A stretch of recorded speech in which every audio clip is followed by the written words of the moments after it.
Ahora vamos a encontrar la distancia X.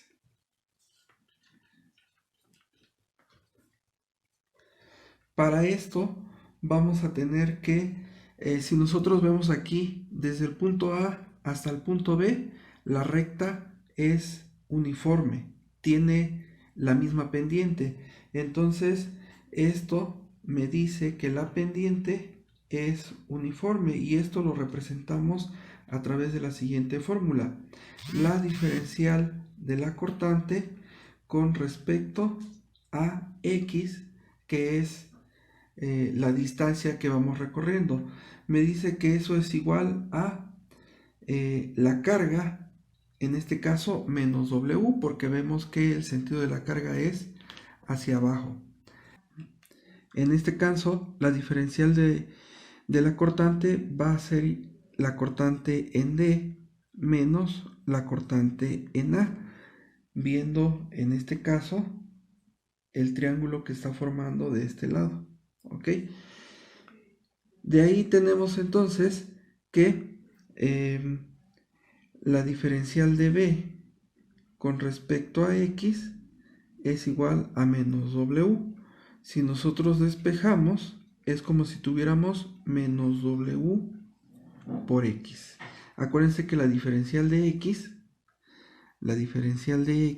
también sería la distancia X menos X final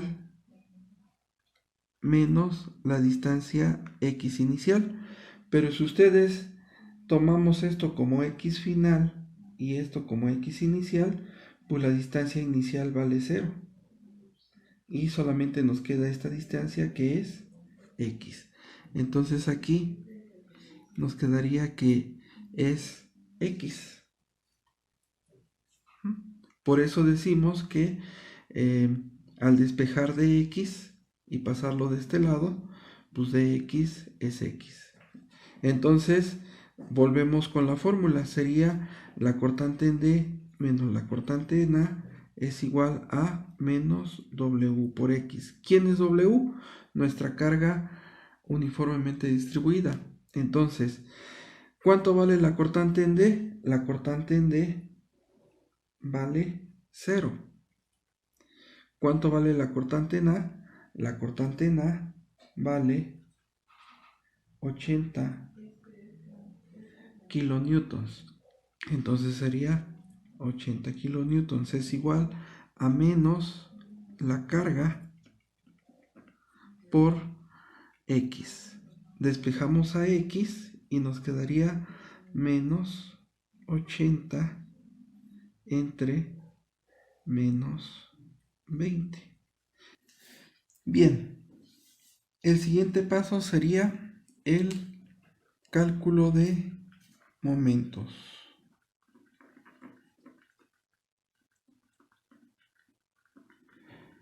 Para esto tenemos que los puntos principales son A, B y C, y ahora el punto D en donde la fuerza cortante vale 0.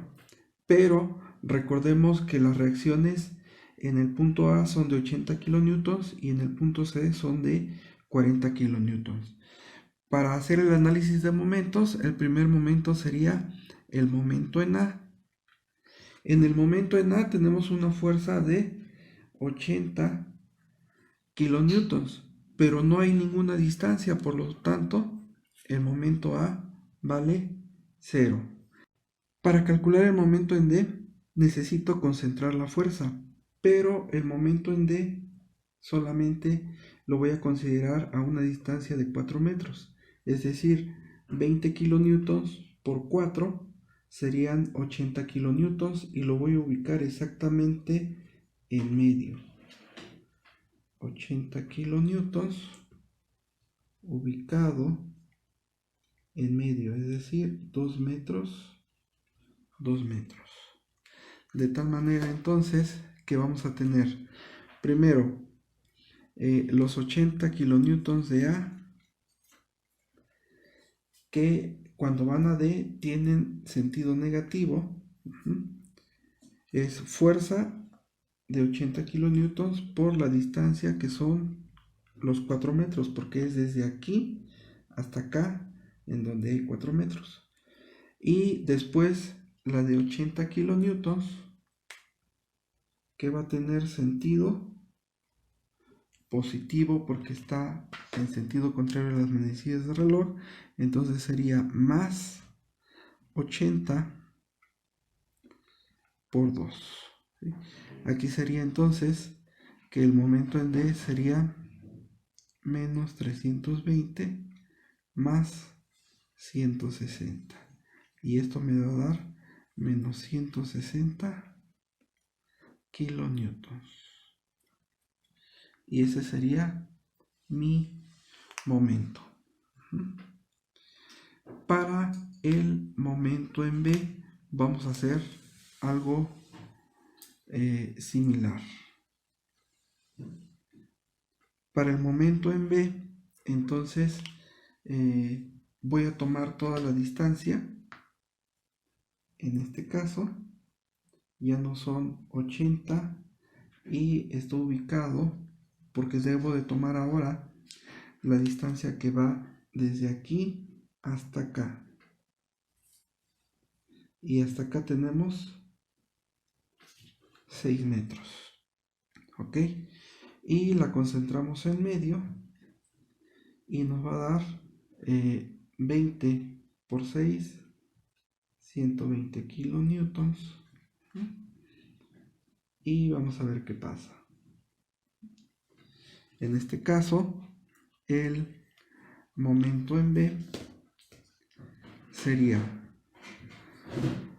los 80 kilonewtons que giran hacia B, estamos aquí,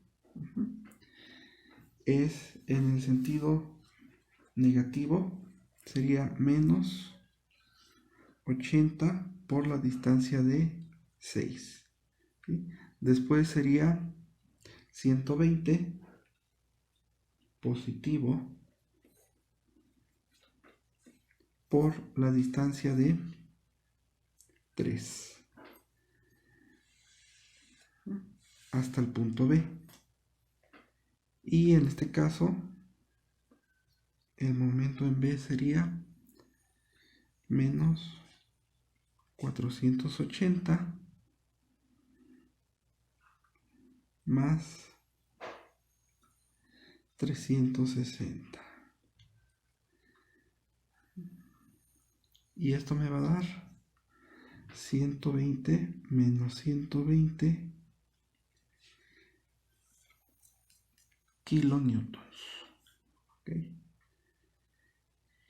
Para el momento en C, que es el último momento, nos quedaría momento en C. Sería otra vez 80 kilonewtons por la distancia total, que son 9 metros, sentido negativo, los 120, sentido positivo, por la distancia total, que serían 3 más 3 de acá, serían 6 metros. ¿Sí? Y serían todas las fuerzas.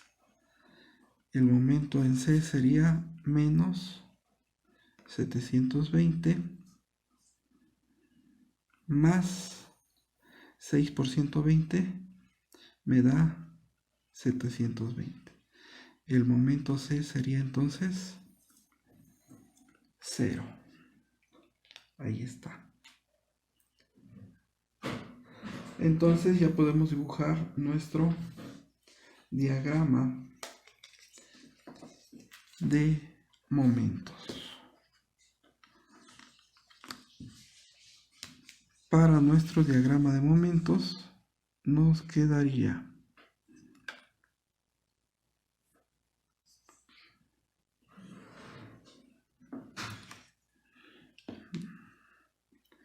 tenemos al punto A, al punto B, al punto C, tenemos el punto D y nuestra gráfica quedaría momento en A vale 0, momento en D vale 160, negativo, vamos a ponerlo hasta acá, 160, aquí serían 80, 120 y 0. Ahora, la gráfica es muy importante. Cuando nosotros tenemos carga uniformemente distribuida, la gráfica es a través de curvas. Entonces quiere decir que aquí tendríamos lo siguiente. Tendríamos una pequeña curva y de este lado, de la misma manera, una curva y tendríamos el momento 160 kilonewtons, 120 kilonewtons. Por lo tanto, el momento máximo, siempre tomamos el valor absoluto, serían 160 kilonewtons. Y con eso concluimos nuestro problema, en donde hemos obtenido diagramas de fuerzas cortantes y diagrama de momentos flexionantes.